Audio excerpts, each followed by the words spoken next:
Welcome to the Red Sneaker Writers Podcast. News, interviews, and writing tips for people who are serious about having a writing career and want some practical knowledge to help them achieve it.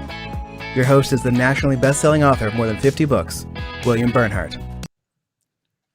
Hello, sneakers, and welcome back to the podcast.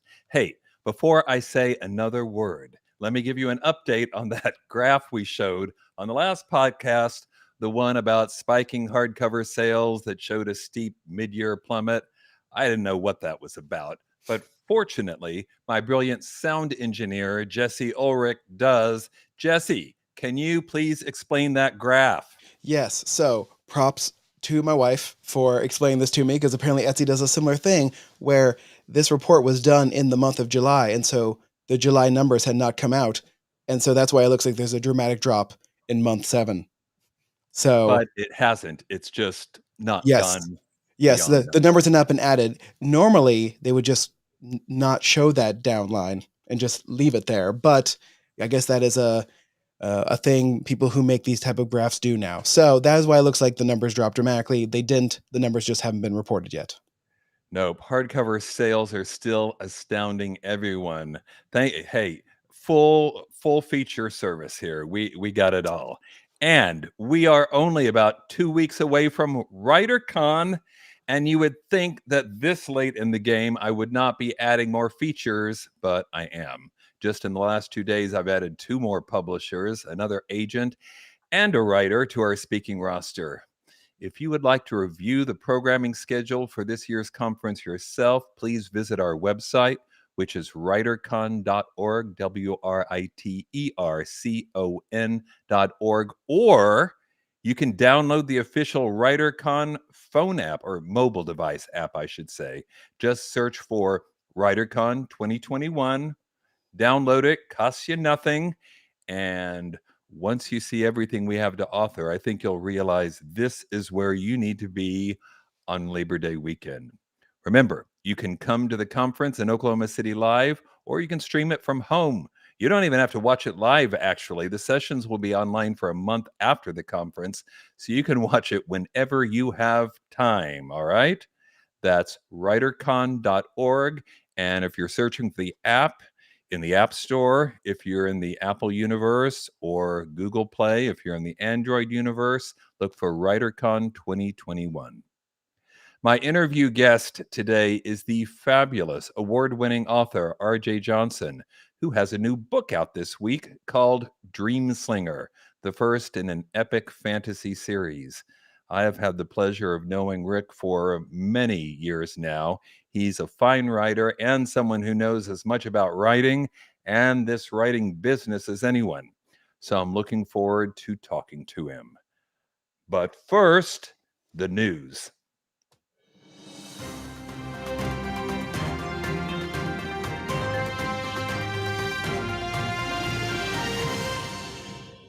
News item number 1, Hachette is buying Workman Publishing for, get ready for this, $240 million. As you probably know, Hachette is one of the so-called Big 5 publishers, about to be Big 4, and they're about to be bigger because they're acquiring a very large publishing company and folding them into their publishing mantle. It's a deal that is so big it will require regulatory approval, but it's expected to be received. And then Hachette's parent company, the French multinational corporation Lagardère, apologies if I said that wrong, they're expecting it to happen this fall. Just to put this in perspective for you, Workman had sales of $134 million last year, up 12% over the previous year. This is a major event in the writing business, as the already pretty small world of traditional publishing gets even smaller. Workman is one of the largest formerly independent publishers left in the United States. Workman includes Workman Publishing and Algonquin and Artesian and Timber Press and a bunch of others. They're the ones who put out a lot of things you're familiar with, like Brain Quest, the Page-A-Day calendars, the B. Kleiben Cat series, the official Preppy handbook, What to Expect When You're Expecting, that whole line of books. So, the takeaway for you red sneaker writers is that your agents now will have even fewer places to sell your manuscripts if you're seeking traditional publishing. Okay, news item number 2. James Patterson, the highest grossing writer in America, and Dolly Parton are publishing a book together. In March, Little Brown is going to publish Run, Rose, Run. This is a collaboration between Patterson and Parton. It's going to be in print, ebook, audio editions. The novel is apparently about a young singer with a dark secret that inspires her music, draws on Dolly Parton's experiences in country music, as you might guess. And here's the real kicker. Simultaneously with the book, Parton is going to release an album also called Run, Rose, Run, and featuring 12 new songs she's written inspired by the novel. She says the songs are, quote, based on the characters and situations in the book, end quote. The lyrics are threaded throughout the novel. This is a very integrated package between Patterson and Parton. Patterson, of course, is a writer known for his sometimes really grisly plots, and Dolly Parton is a musician beloved, I think, throughout the country and perhaps throughout the world. So it seems a little odd, but Patterson explained that both he and Dolly Parton consider ourselves storytellers. I don't know, Jesse, are you going to run out and read this book? I mean, I don't normally read James Patterson books, or the ones written by his cadre of ghostwriters, but this one I Right. might check out. I'm also curious if he's actually going to do the writing or if it's going to be given to one of his ghostwriters. But like all Americans, I love Dolly Parton, so I might listen to the album first, and if I like the album, then I'll read the book. One suspects that neither will have much to do with the content of the book, Probably but not. who knows? Patterson is at least honest about the fact that he uses ghostwriters and co-writers. He says he's involved in the plotting, the outlining of every book, but obviously not all the writing, since there are about 6 different Patterson titles coming out every month, but all following the Patterson style. Short chapters and paragraphs and sentences with a little description, and it seems to work. He just co-authored a shadow novel, the shadow being the pulp hero from the 1930s, pulp magazines, and then a radio show, and it's sort of, he's turned it into a young adult science fiction novel. Hmm. I All right. don't even know why it's called the shadow, but he seems to know how to market things, right? Okay, news item 3. Race-related controversies create problems for writers. If this sounds familiar, it's because we've had these kinds of stories before, but here it is again. A UK publisher and author are facing criticism for racial stereotyping in Kate Clancey's memoir called Some Kids I Taught and What They Taught Me, which is about her teaching experience in United Kingdom state schools. And it's not a new book, but now she's facing criticism on Twitter and Goodreads for her descriptions of minority ethnic children and autistic children. She's won some awards since the book came out, but now is being accused of racial stereotyping.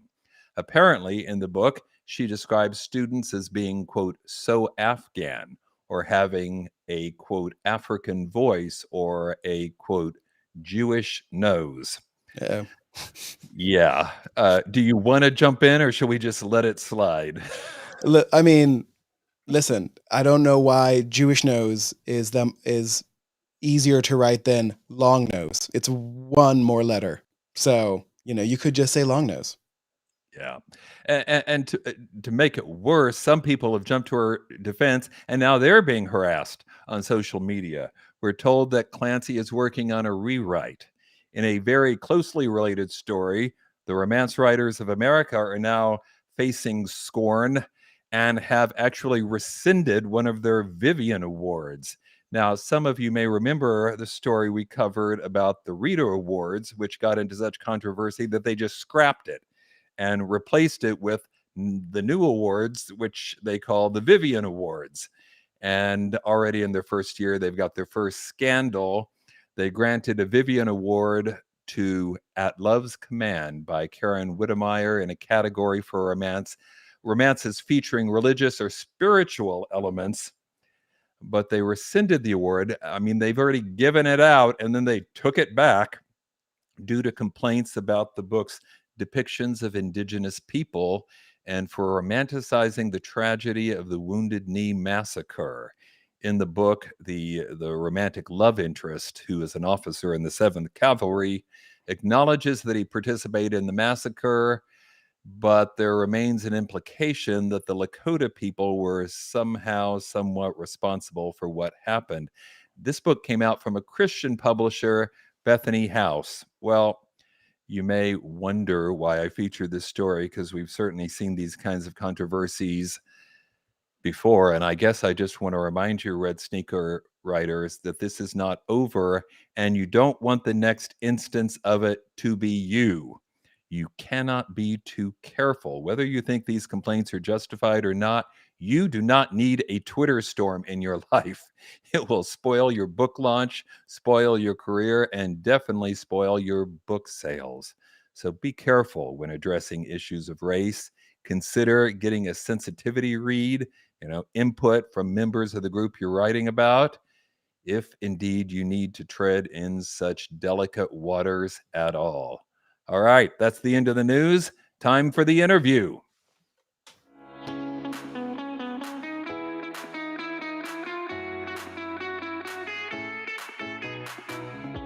My interview today is with the fabulous R.J. Johnson, whose new novel, Dreamslinger, just launched 2 days ago on Tuesday. R.J., thanks for being on the podcast. Thank you for having me. I really can't tell you what a blast it is to do this kind of thing. This is awesome. Good to have you back. Good to have you back. Hey, okay, traditional first question. If you could offer a writer one nugget of wisdom, one great piece of advice, what would it be? I think my go-to has always been, create your routine, find your flow, whatever it is that gets you in the chair to write, 10 pages, 2,000 words, whatever your goal is for the day.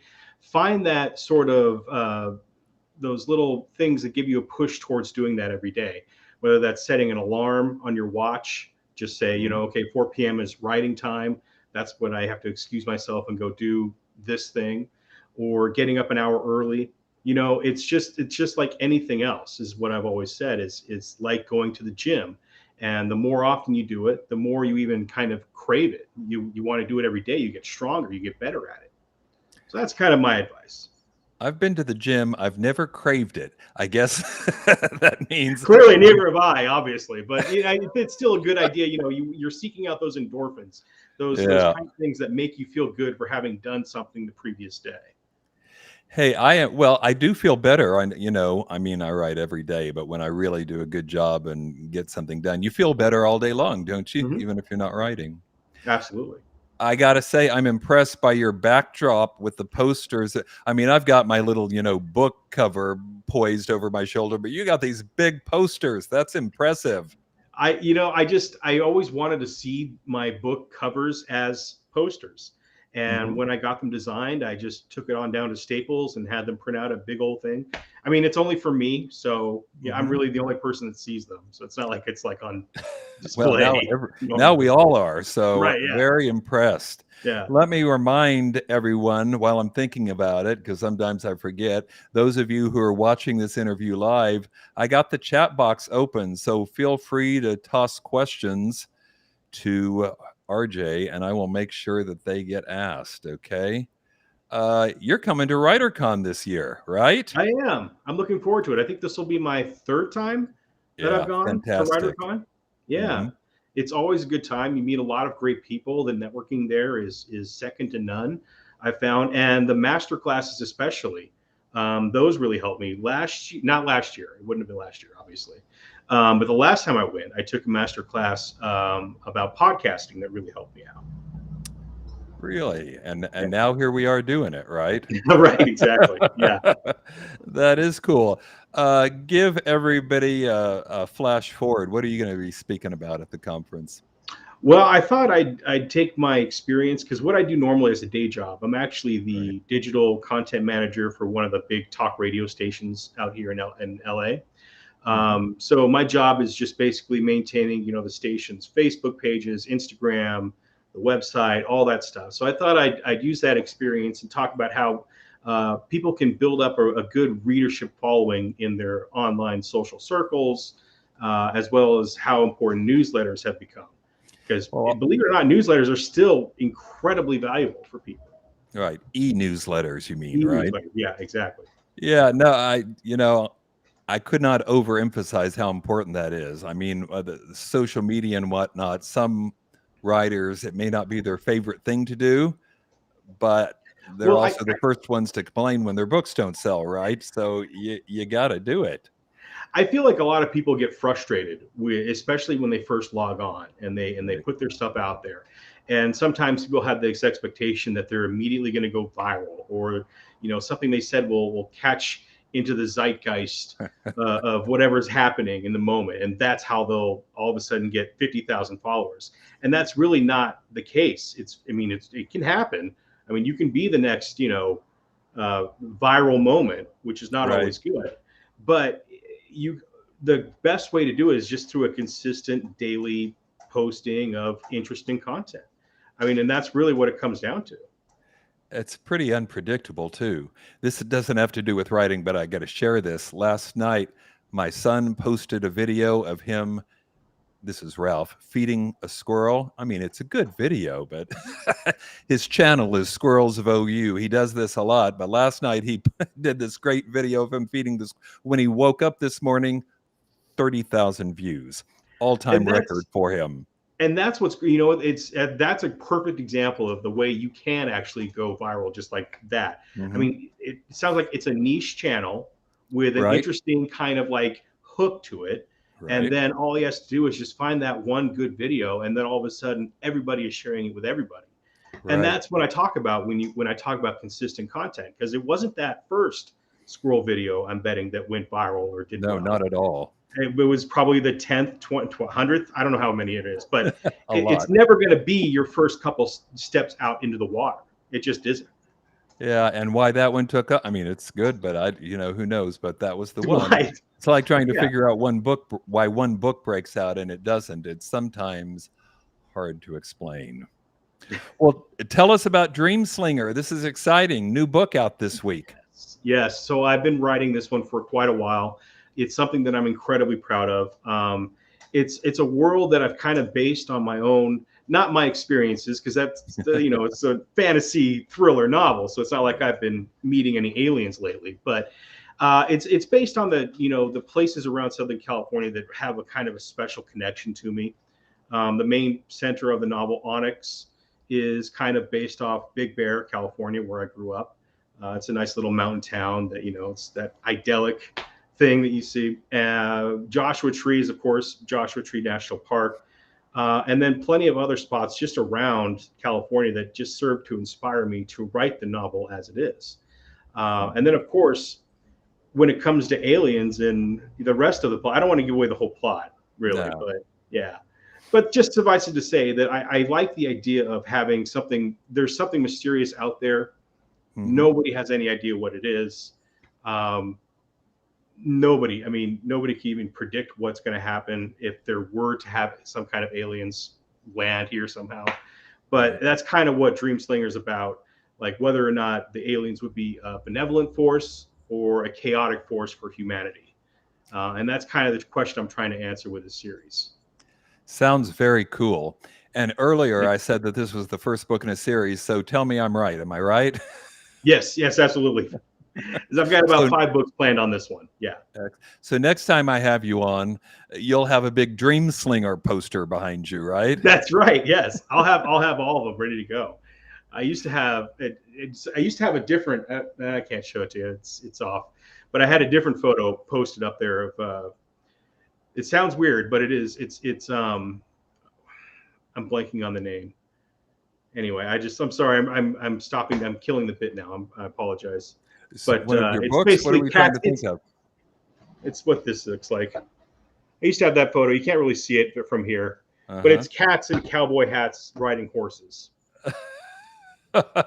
And that'll be your next book? Is that what you're telling us? Yes, exactly. Yeah, a Red Wall sequel. That's what I'm going to do. How did you get started writing? You mentioned there are other things you do in your life, but this is not your first book. I don't know. How many is this for you?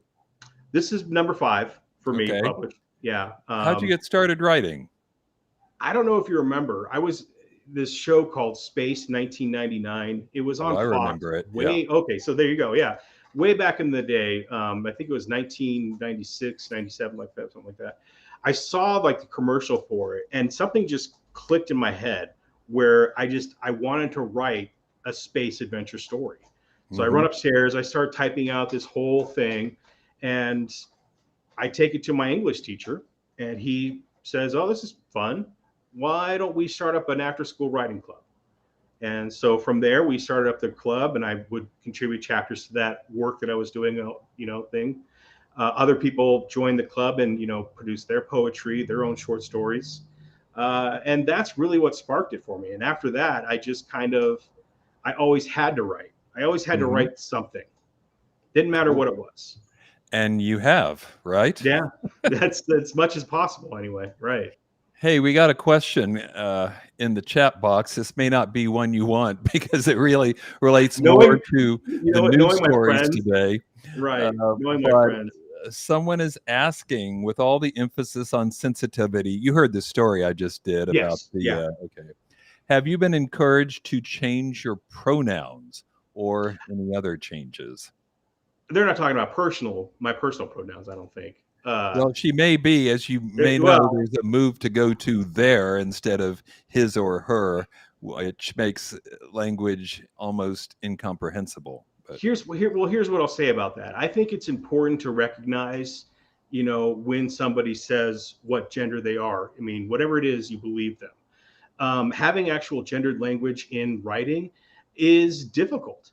I mean, but that's why they pay us the big bucks or the mediocre bucks, or the maybe getting a coffee bucks. Yeah. But I mean, it's important once a week. Right, exactly. We don't want to go too crazy, but I think it's really important to make sure that you're at the very least trying your best to appear sensitive to that and understanding like what is the history behind misgendering people or misgendering pronouns or getting it wrong in the first place. And I think that's important. Well, and you're in broadcasting, so it must be incredibly important. It's not. And see, that's what I think is the biggest misconception about the whole thing. I mean, really, all it really comes down to is just don't be a jerk. Yeah. I mean, that's really it. You just be empathetic to other people. Don't be a jerk. And if you do screw up, learn from the experience, apologize, and just, use that to further your education of other people. Going viral for the wrong thing doesn't have to be career ending. I mean, it's only career ending if you let it be, I feel like. Yeah, well, we just did the story where someone was criticized for referring to an African voice or a Jewish nose. Who could write that today and not realize that's going to be offensive to someone, Absolutely. And that's part of the learning process. And I think that's what the important part is because, I mean, you even said she's going back to rewrite and redo this stuff, right? I don't know when it originally came out because there's going to be a vast difference if it was originally written in the 70s versus like 2010. A couple of years ago. Yeah. I mean, there's a big difference between those two, ideas, I feel like. It does seem to me that if you are a participant in the world right and are just sensitive and don't say anything offensive, it shouldn't be a problem. But you would think you'd think people in the chat box are agreeing with you, so you must have answered that one correctly. Good work. All right, there we go. What does your writing day look like, RJ? And I know you're doing other things, but how do you, with everything you're juggling, how do you squeeze in the writing? Well, I start early. So I used to when I was really pounding out books and getting stuff done, I was working this overnight job in radio where I didn't have to do anything but push a button once an hour. So that was great. I could spend all night writing, push my button once an hour, and I'd be done. Nowadays, I have to get up at 5 a.m. So I'm working through at least 2 o'clock. And then after that, if I don't get a nap, I try to squeeze in about 2 to 3 hours of writing time in that. And then just after that, I'm just wiped. I can't do anything else after 6, 7 o'clock. You know, it's time for wine and, you know, whatever show I'm binge watching. That's Mhm. really Okay. that's really all I can do. You brought it up. What are you binge watching now? Oh gosh. Well, I just finished The White Lotus. The White Lotus was just spectacular. What an Really? amazing. I really, really enjoyed it top to bottom.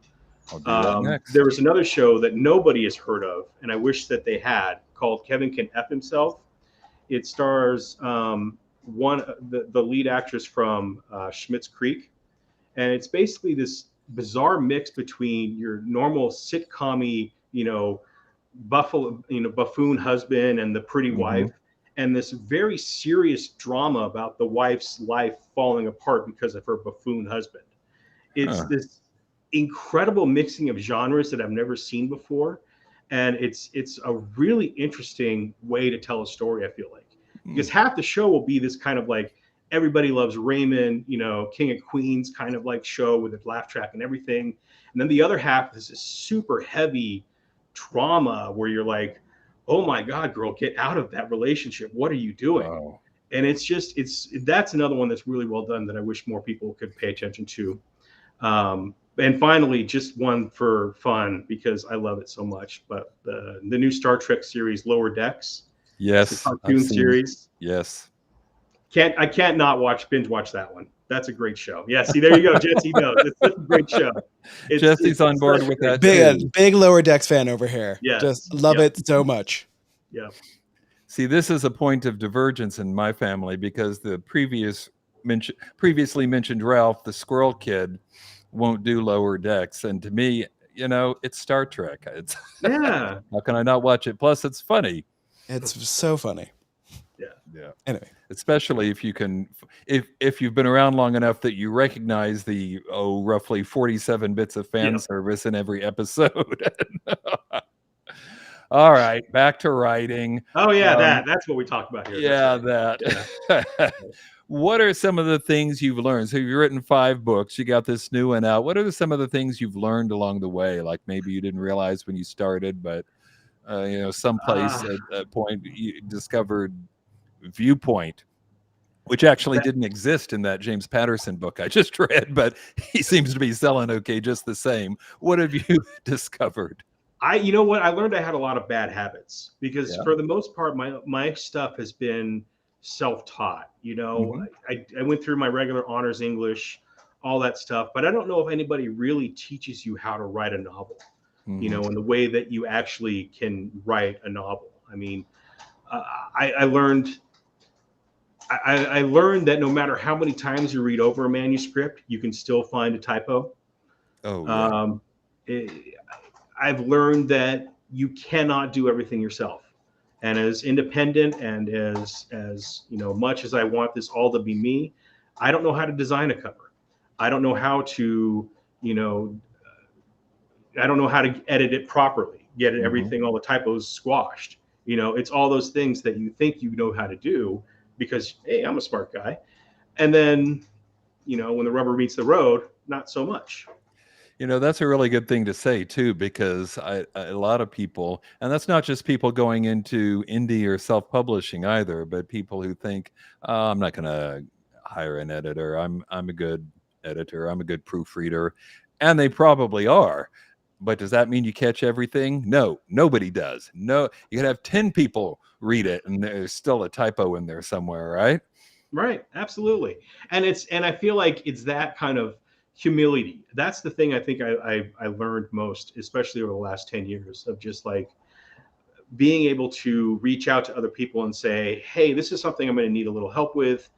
Would you be willing to spend some time? Here's a lot of money for you to spend that time on it for me. That's the other thing too that helps. Yeah. I'm looking at the chat box comments. Susie is agreeing with you and what was said about sensitivity. Kindness rules, she offers. And I think to the last comment about getting other people to help with what you're doing as a writer, together we go further, which seems dead on to me. On that point, do you use beta readers? Do you send it out to people before you send it? This was actually the first time I did that. Before, I had never done that before because I'll feel embarrassed Like a lot of times, because I haven't, the other thing too is that I haven't really developed a beta reader base. I'll have people that are interested in my work and what I'm doing and everything like that, but I don't necessarily feel confident enough to give them the crappy version of my book first, the ones with all the typos and everything like that. So that is something I'm still working on. But this time around with Dreamslinger, I did get that beta reader feedback, and that was the first time I've done it, and it was helpful. It was very helpful. Yeah, my version of that in earlier days was I'd send my manuscript to people one way or another, even before email, but with a note explaining, this is an early draft, so cut me some slack. But it was probably like my 14th draft, but whatever. Yeah, right. Don't shame me. Just tell me what's wrong. What I learned with Dreamslinger is that you have to bribe people. So what I did this time is I sent them a $20 Starbucks gift card and said, hey, if you could get me some notes on this in the next 3 weeks, that'd be great. That helps. I think they'll be a lot more willing to read through that kind of stuff. Yeah, that's a pretty good inducement. Do you find it harder to get yourself to sit down and do the writing, or is that getting easier? Well, it goes back to my gym metaphor. I mean, when I'm in the middle of a project, I will sit down and every day knock something, at least of something out. Like I won't always get the 2,000 words or the two. Sorry, there's been a wind over here. I apologize. I won't always get the 2,000 words or the chapter that I wanted to get done, but I'll always work on something in that 2 or 3 hour space. Right. But when I don't have anything specific, I don't even look at I don't even turn on Word. Honestly, I just let it go. Yeah. See, I'm just the opposite. I've got to work today. I knew I wasn't going to get as much done as I'd like because WriterCon is only about 2 weeks away and my daughter is visiting, but I still got up early and made myself do at least a little something, Yeah. And that's what's amazing. I heard, I don't remember where I heard this tale, but somebody talked about how, you lay one brick, you do another brick on top of that. Eventually you're going to have a wall. Even if you do one brick a day, you're going to have that wall. And that's absolutely right. Even if you only write a few pages, say 5 pages a day, you've got a first draft in 3 months, which is a lot less time than most people spend on the first draft of their first book, including me, right? Yeah, right. Yeah. All right. Another question for the chat box. Panster, I think she means Panzer. I'm not making fun of your spelling. I'm just explaining why I stumbled. Panzer or plotter? Both. I'm one of those guys that what I'll do both. You can't be commit. I do. Well, see, here's what happens. This is what I'll do. So I have a kind of a long process when I'm plotting everything out. I'll have my summary, my step outline, all the other different outlines that you can have. And then when I start writing, my characters will end up doing something that I didn't really expect. So I go and just follow what that character is doing, and that kind of leads me to a new narrative line, and I will refine my story and outlines from there. So it's a little bit of both. Like I start out with kind of like 3 major points. Like I know what I'm going to do to get myself to the beginning, middle, and end. Everything else in the middle can kind of, whatever happens. That's kind of how I look at it. Isn't the middle the part that's most important to be mapped out, though? Because that's where books sag. What I found, though, for my process, is that a lot of that stuff gets fixed in the rewriting. Because my rewrites are just, I will tear it down to the bones and then build it back up again a lot of times. I don't know if you can see this in the chat box now. Betsy is suggesting that you should be called a Pantzer. I kind of like that. And plotter at the same time. Yeah. You put Pantzer in your bio. I'm not sure everyone. Susie thinks you're a plotter. Right. Sorry. Pantzer. God, that would baffle everyone. I'm going to try that at WriterCon this time. And maybe during the reception hour when the open bar is right. Yeah, that's when it's appropriate. Right, exactly. See if that attracts any attention. Well, what's in the future for you? I know you're going to do more of these Dreamslinger books. Got any other plans or? Yeah, I'm aspirations? working on my next novel right now. Now that we've got Dreamslinger out, I'm getting the second one ready to go for you, and having that one ready to go. I'm also working on the next book for this series, the Jim Mead Martian PI series. Hmm. Um, that's a series that I really love. That's what I call my Star Wars, my Star Trek. Not that I will ever. I mean, you always hope for You don't know something that. cool, but I love it. And Tell us about when you say Martian PI, it makes me think of The Expanse, mhm. another book series that did in fact become a television series. Tell us about your series. The Jim Mead Martian PI is And Jesse approves of Also a which? huge fan of The Expanse. The Also just a Expanse. huge fan of detectives on other planets. So I'm here for this conversation. That's what this is. That's what Jim is. He is a guy that always finds himself in the middle of, life altering events or history altering events. In the first book, he change in management. He gets caught up in a surveillance state, helps trying to take that down. In Rosetta, he helps. Gosh, how do I talk about it without giving it away? He goes to an asteroid and helps save the world that way. I'll put it to you that way. And Wilderness of Mirrors, he goes to Venus to stop a war between the two superpowers. And in this latest one, he's going to discover life on Mars. Just a little thing like that. This should be a series. This sounds super cool. Your lips to God's ears, I'll tell you Yeah. that. Well, I well, wish. you live in California. Can't you just lurk outside the Warner Brothers building or something? Or I get my office is literally across the street from Warner Brothers. So really? yes, Maybe I yeah, knew that. Maybe that's why I subconsciously yeah, picked that studio.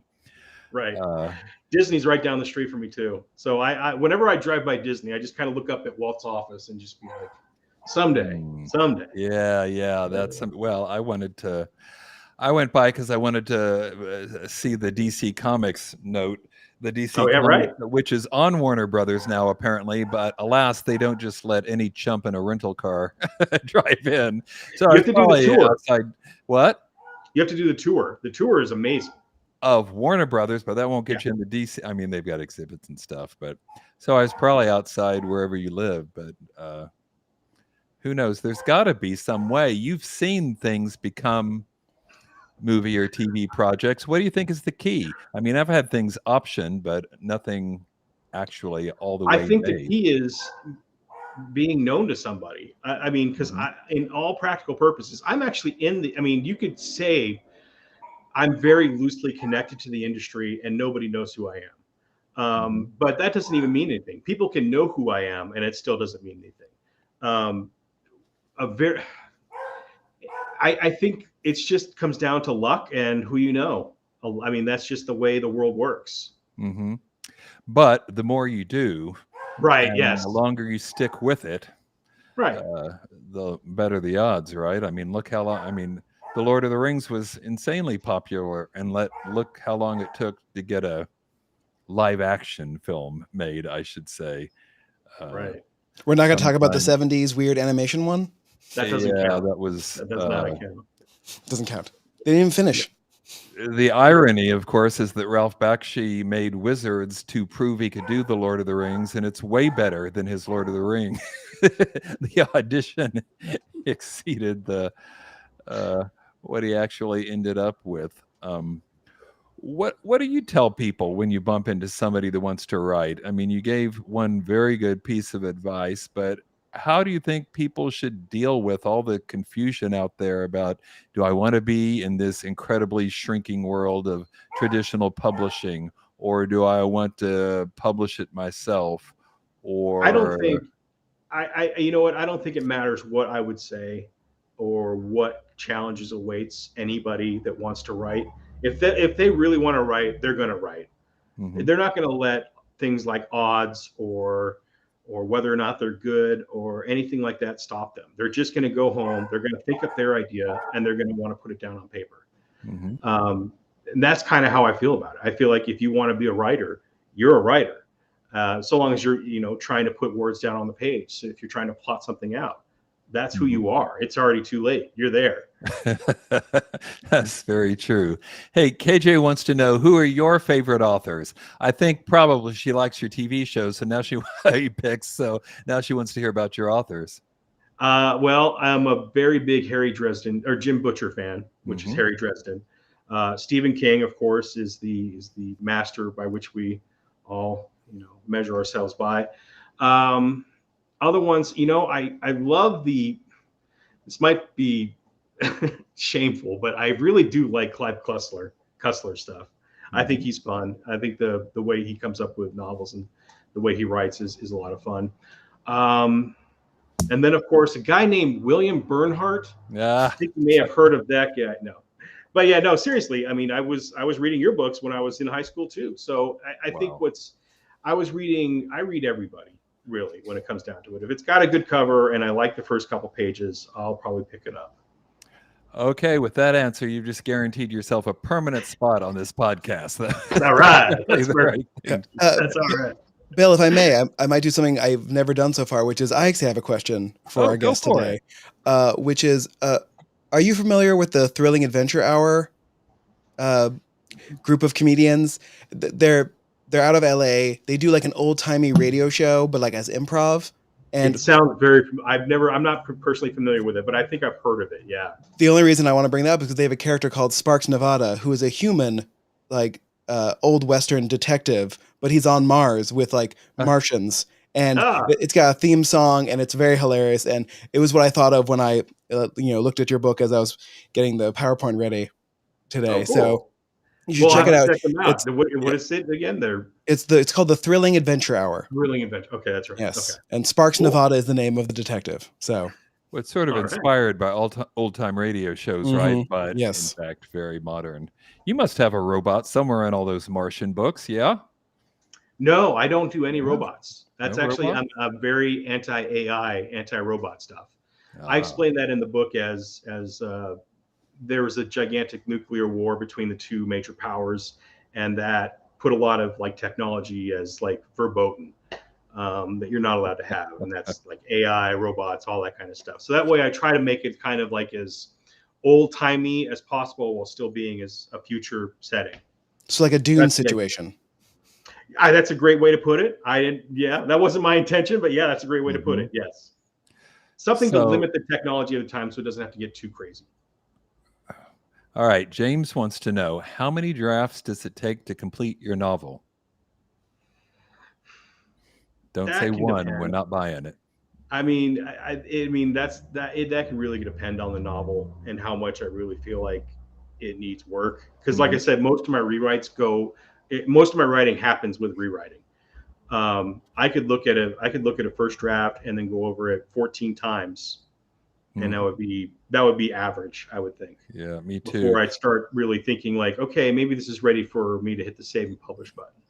I find it harder and harder to answer that question because I never print out drafts anymore. I used to, but now I just edit, and there are always like 3 hardcore revisions before I think it even looks like a book. But after that, I might work over here and work over there, and I'm not necessarily going in order, and counting drafts is harder. And that's true. You know what really has spoiled me as well is that since most of my stuff is done on Amazon, self-publishing, I can upgrade those drafts whenever I want. Well, and each of these novels has gone through at least 2 revisions since I published them originally. Mm-hmm. So in one way of looking at it, they're never really done, honestly. Right. Yeah. Okay. Another question. Tell us more about your writers club. Oh, the writers club in high school. Yes. Oh, it was a high school after school club. My teacher, Mr. Harrison, he hosted us. It was me and a talented group of people. 2 have gone on to do writing type things. Lisa Graff, I don't think that's the name she writes under, so I don't know if I just doxed her or not. I hope not. But Lisa, she does children's books, and then another person in the group went on to do game writing or writing for games. So what I think was really great about it was just how it was kind of one of those random bursts of energy, of creative energy that comes together, and everybody really had fun with each other. And then went off to actually pursue what we wanted to do in high school. Okay. We even did God, what would you call it? A vellum at the end of the year. We posted all of our stuff, sold Really? it to people. Nice. Magazine. Yeah, it was cool. It was a really good experience. All right. Well, I think I need to wrap this down. We've been going 45 minutes, and So clearly I need to let Baxter out. He's the dog. yes. But let me get one more question. If you could write anything, forget market, forget genre, publishability. If you could write anything, what would it be? There's two. One that I've always wanted to write is about my adventures in corporate radio. I started out as but a that'd be stunt boy. interesting. Yeah, I started as a stunt boy in morning radio, so I was the guy doing all the crazy adventures and stunts in the morning. Wow. Like Which Jackass stuff, or what are we talking here? Yeah, oh yeah, absolutely, Jackass stuff. There's a lot of stuff I can't even repeat on here because I don't think your audience is ready for the kinds of things I was doing. But it was Jackass stunts. We'll leave it at that. And then the other one, just not writing to market, but I've always wanted to write an adaptation of the Odyssey that's set in space. I've always thought that would really translate very well. That's a great idea. I love that. Yeah, I've wanted to do that for a long time, but I haven't really ever nailed the outline or the characters or anything yet. But it's always been one of those ideas that's kind of percolating in the back of my head. Well, that's a great idea. And you're a great writer. And thanks so much for being on the podcast. Thank you so much for inviting me. I've had a blast. Thank you so much. See you in a couple of weeks at WriterCon. Looking forward to it. Wow, did I mention WriterCon again? Hey, don't forget to register for WriterCon. Labor Day weekend, September 3rd through 6th. Website is writercon.org, and the app, which you can download free of charge, is WriterCon 2021. Let me also remind you that this podcast is ad-free. We're supported by our patrons. I've got a patronage site on Patreon, Patreon. That's patreon.com/Wilburn, WILLBERN, where you can support this podcast, or for that matter, I also do some writer mentoring through that site. So if you're looking for some help with your writing career, please check it out. Rate or review this show wherever you get podcasts. It does make it easier for other writers like you to find us. Until next time, remember, keep writing. You cannot fail if you refuse to quit. See you next time.